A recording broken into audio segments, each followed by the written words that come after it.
Hello សួស្តីអ្នកទាំងអស់គ្នា welcome back ជួបខ្ញុំទៀតហើយខ្ញុំចេញហួយស្វាគមន៍មកកាន់វីដេអូថ្មីដែលវីដេអូមួយនេះផងដែរគឺខ្ញុំបាននិយាយតាក់ទងជាមួយនឹងជំងឺមួយទៀតហើយគឺតាក់ទងជាមួយនឹងជំងឺកាមរោគចឹងខ្ញុំឃើញថាសម័យយើងឥឡូវហ្នឹងគឺថាកំពុងតែមានអ្នកដែលគាត់ប្រឈមទៅនឹងជំងឺនេះច្រើនខ្លាំងមែនទែនដោយសារតែខ្ញុំផ្ទាល់គឺខ្ញុំមានបទពិសោធន៍ក៏ដូចជាជួបផ្ទាល់នៅ pharmacy ដែលខ្ញុំទៅធ្វើការហ្នឹងគឺខ្ញុំឃើញថាមា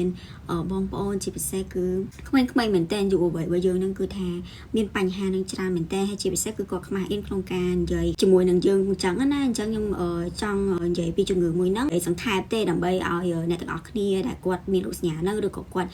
ប្រឈមទៅនឹងជំងឺហ្នឹងគឺគាត់ស្វែងយល់ពីជំងឺហ្នឹងឲ្យបានដឹងអញ្ចឹងណាអញ្ចឹងបើសិនជាចង់ដឹងទៅមើលវីដេអូនេះពេញទាំងអស់គ្នាអ្នកទាំងអស់គ្នាបើសិនជាអ្នកទាំងអស់គ្នាកំពុងតែមានបញ្ហាសក់ជ្រូកសក់តែសក់សពងសក់ខូចសក់ស្ងួតបែកចុងអីហ្នឹងណាគឺនិយាយទៅនេះទឹកបរិស័កហេឡាហ្នឹងគឺអាចជួយអ្នកទាំងអស់គ្នាបានសម្រាប់អ្នកដែលគាត់មានបញ្ហាសក់ជ្រូកជាពិសេសប្រើតា3ទៅ7ថ្ងៃគឺឃើញប្រសិទ្ធភាពសម្រាប់អ្នកដែលគាត់ចង់បានសក់ដល់វិញលឿនគឺប្រើធម្មតា1 ដបទៅ2 ដបទេគឺឃើញដោះកូនសក់ច្រើនជាងមុនហើយវិញជាងមុនខ្លាំងមែនតើអញ្ចឹងបើសិនចង់បានជាមួយទឹកបរិស័កហេឡា Hair Tonic Spray នេះគឺអាចឆាតទៅកាន់ page Hela Hair Tonic Spray បា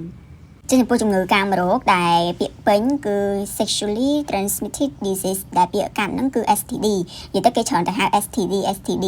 អញ្ចឹងជំងឺ STD ហ្នឹងគឺជាជំងឺកាមរោគហ្នឹងហើយអញ្ចឹងជំងឺឆ្លងដែលឆ្លងតាមការរួមភេទគឺត្រូវបានគេស្គាល់ថាជាជំងឺកាមរោគនេះឯងហើយបាក់តេរីមេរោគនិងប៉ារ៉ាស៊ីតតែម្ដងមានការឆ្លងមួយចំនួនដែលឆ្លងតាមរយៈទឹកកាមទឹកអល់ទ្វារមាសឈាមឬក៏វត្ថុរាវផ្សេងទៀតដែលបញ្ចេញពីរាងកាយហើយជំងឺកាមរោគនេះក៏ត្រូវបានគេហៅជាទូទៅដែរថាជាជំងឺឆ្លងតាមផ្លូវភេទជំងឺកាមរោគនេះក៏អាចឆ្លងតាមរយៈមនុស្សដែលហាក់ដូចជាមានសុខភាពល្អផងដែរការឆ្លងមេរោគទាំងនេះក៏វាអាចឆ្លងដោយមិនរួមភេទដែររួមទាំងឡងពេលដែលមានផ្ទៃពោះការសម្ញាកោមកចូលរួមគ្នាឬក៏អត់បានខៀវឬក៏បញ្ចូលឈាមអីអញ្ចឹងណារោគសញ្ញារបស់វាគឺយើងងាយស្រួលក្នុងការកំណត់អត្តសញ្ញាណទេអញ្ចឹងយើងល្អយើងគួរតែស្វែងរកការអន្តរាគមន៍ពីគ្រូពេទ្យជាមុនសិនចឹងចំពោះរោគសញ្ញានៃជំងឺកាមរោគហ្នឹងផងដែរពេលខ្លះជំងឺកាមរោគហ្នឹងប្រហែលជាអត់មានណាគេកត់សម្គាល់ទេព្រោះដោយសារតែករណីខ្លះគឺវាអត់មានរោគសញ្ញាអីហ្មងប៉ុន្តែជាទូទៅវាអាចនឹងមានរោគសញ្ញាចេញមកដែរដូចជាមានតបៅឬក៏ខ្ទុះពេញកន្លែងប្រដាប់ភេទហ្នឹងណាហើយមួយទៀតគឺពិបាកឬក៏អាលៀកម្លងពេលដែលនោមការហូរទឹកអល់ចេញពីទ្វារមាសឬក៏លឹងឈឺចាប់ឬក៏អត់ស្រួលក្នុងពេលរួមភេទមួយទៀតគឺវាហូរឈាមក្នុងទ្វារមាសឬក៏លឹងហើមនៅក្នុងប្រដាប់ភេទហើមនៅក្នុងប្រដាប់បន្តពូជហើយមានកតួនិងអមអត់បាទេហើយទឹកអល់គឺមានក្លិនមិនធម្មតានៅក្នុងលឹងឬក៏ទ្វារមាសហ្នឹងហើយមូលហេតុដែលនាំឲ្យមានការឆ្លងជំងឺមេរោគផ្លូវភេទនេះគឺវាអាចឆ្លងតាមរយៈបាក់តេរីរួមទាំងជំងឺប្រមេះទឹកបាយស៊ីហ្វីលីសនិងជំងឺក្លាមីឌៀដែលបង្កឲ្យមានជំងឺកាមរោគហ្នឹងប៉ារ៉ាស៊ីតដូចជា Trichomonasis ក៏បង្កជំងឺកាមរោគនឹងដែរមេរោគរួមទាំង HPV និងមេរោគ AIDS អីហ្នឹងក៏អាចកើតជំងឺកាមរោគនឹងដែរប្រភេទនៃការឆ្លងផ្សេងទៀតក៏អាចឆ្លងតាមការរួមភេទប៉ុន្តែទោះជាយ៉ាងណាក៏ដោយក៏ជំងឺហ្នឹងវាអាចឆ្លងតាមរយៈទំនាក់ទំនងផ្លូវភេទណាមួយដែរការឆ្លងហ្នឹងរួមមានដូចជាជំងឺថ្លើមជំងឺមេរោគ AB ឬក៏ C ឬក៏ពួកស៊ីងចឡាឬក៏ Giardia អីចឹងទៅហើយជំងឺកាមរោគនេះផងដែរគឺវាមានតាមប្រភេទរបស់វាដែរដូចជាទី1គឺតកតងជាមួយនឹងជំងឺ Chlamydia Chlamydia នេះគឺនៅពេលដែលអ្នកជំងឺនឹងឆ្លងChlamydia trachomatis ហ្នឹងគឺមេរោគហ្នឹងវានឹងវិវត្តទៅជាជំងឺ Chlamydia ហ្នឹងហើយអញ្ចឹងនៅពេលដែលជំងឺកាមរោគហ្នឹងវាទូទៅវាមិនឆ្លងតាមគូតឬក៏ទ្វារមាសឬក៏តាមការរួមភេទតាមមាត់អីអញ្ចឹងណាហើយចំពោះស្ត្រីមានផ្ទៃពោះក៏វាអាចចម្លងទៅកូនដែលទើបនឹងកើតក្នុងពេលសម្រាលហ្នឹងដែរតែវាអត់បង្កជារោគសញ្ញាអីទេគ្រាន់តែថាវាអាចបង្កឲ្យយើងហ្នឹងអត់មានកូនឬក៏មានផលវិបាកផ្សេងទៀតបើសិនបើយើងអត់បានទទួលការស្វែងរកការព្យាបាលធម្មតាឬក៏ព្យាបាលអត់ធាអីចឹងទៅជាមួយនឹងការព្យាបាលបានតាន់ពេលវេលាជំងឺ Chlamydia ហ្នឹងគឺវាអាចព្យាបាលបានយ៉ាងងាយស្រួលមែនតើទីទៀតគឺមេរោគ HPV ពាក្យពេញរបស់វាគឺ Human Papilloma Virus ដែលវាជាជំងឺឆ្លងមេរោគមួយដែលបំលែងទៅជាបកជាមហារីកជាច្រើនរួមមានដូចជ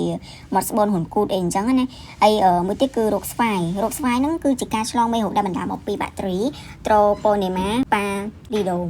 មេរោគស្វាយហ្នឹងគឺជាការឆ្លងធ្ងន់ធ្ងរដែលទាមទារការអន្តរាគមន៍ទាន់ពេលដើម្បីកាត់បន្ថយផលវិបាកជាចន្ទ្រៃនិងរយៈពេលវែងវាមាន4ដំណាក់កាលនៃការឆ្លងមេរោគស្វាយហ្នឹងនៅតែការដំបូងអ្នកជំងឺអាចនឹងសង្កល់ឃើញថាមានការឈឺចាប់ម្ដុំនៅកន្លែងដែលឆ្លងមេរោគហ្នឹងជាធម្មតាគឺជុំវិញ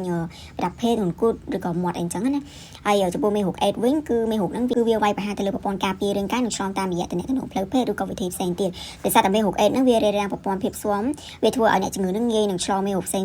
បណ្ដាលមកពី Trichomonas vaginalis ស្ត្រីប្រឈមទៅនឹងការឆ្លងមេរោគហ្នឹងច្រើនជាងបុរសចំពោះស្ត្រីដែលឆ្លងមេរោគហ្នឹងវាកើតឡើងនៅក្នុងទ្វារមាសប៉ុន្តែបុរសវិញគឺអាចប៉ះពាល់ទៅដល់ហួរនោមហ្មងហើយវាអាចបញ្ជូនបានស្រួលមែនតើតាមរយៈការរួមភេទតាមហ៊ុនគូតនិងការទំនាក់ទំនងពីទ្វារមាសទៅទ្វារមាសមួយទៀតគឺជំងឺប្រមេះទឹកបាយ